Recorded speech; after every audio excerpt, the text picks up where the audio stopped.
वो कबीर परमात्मा, हे परमात्मा यहाँ लिखना था वैसे, हे कबीर परमात्मा उपदेश करने की इच्छा से महापुरुषों को प्राप्त होते हैं, और आप अत्यंत गतिशील पदार्थ के समान हमारे आध्यात्मिक यज्ञ में प्राप्त होते हैं।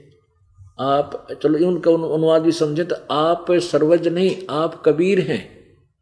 यहां लिख देना कबीर, कबीर हैं, शुद्ध स्वरूप है। हमारे पापों को दूर करके हे सोम आप हमको सुख दें, पाप नष्ट करके हमें सुख दो, प्रेम भाव से उत्पन्न करते पवित्रता को उत्पन्न करें।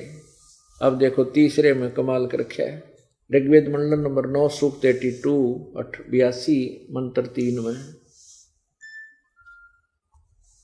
पवित्र यज्ञों में रक्षा से आप प्राप्त होते हैं।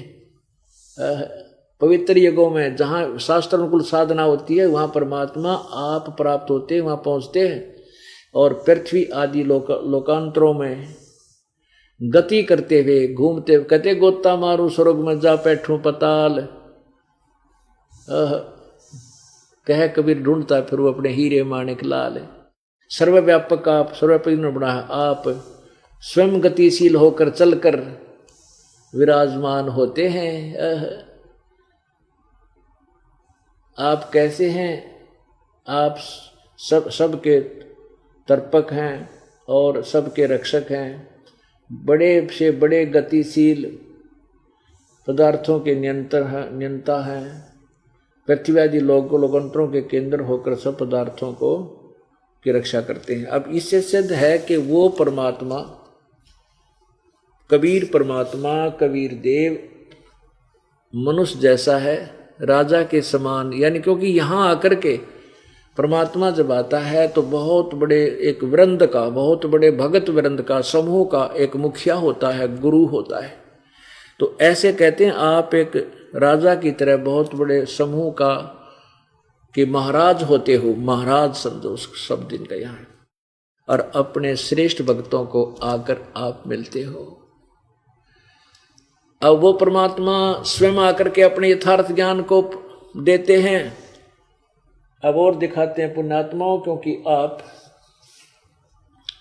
इतनी दूर से आते हो, काम अपना कार्य छोड़ कर आते हो, तो आपको यहाँ बैठकर कितने सुविधा आपको दी है परमात्मा ने हम दासों के माध्यम से। आप इतनी प्यारी आत्मा हो परमेश्वर की। पहले तो आपको घर से लाए प्रेरणा करके, आपके काम की व्यवस्था करी, फिर यहाँ हमारी ड्यूटीदार रखी, आपके आने से पहले मैट बिछाएं, हमारे बच्चे रोटी खाना व्यवस्था करें, और फिर अमृत वर्षा आपको ये दूध पिलाया जाता है परमेश्वर की अमृतवाणी का। आपको आपकी आत्मा को पाला जा रहा है जैसे बच्चे को माँ पिलाया कर दूध। तो अब आपने थोड़ा सा समय भी इसमें देना पड़ेगा, क्योंकि यह नींद तो दुश्मन है। अब तो हम चल मस्ती मार लेंगे, सो जाएंगे, कोई ना उठावेगा सवेरे तक, फिर बनाएंगे कुत्ते, गली में सोएंगे, 1 सेकंड नहीं सोने दे कोई। कभी कोई बैल आ रहा है, कोई मोटरसाइकिल ट्र करेगा, और वो फिर वो देख कर भागेगा, फिर कोई ना सोने दे आपको। तो अब थोड़ी सी नींद को कम करके हम सावधान होकर डर के ये ज्ञान ग्रहण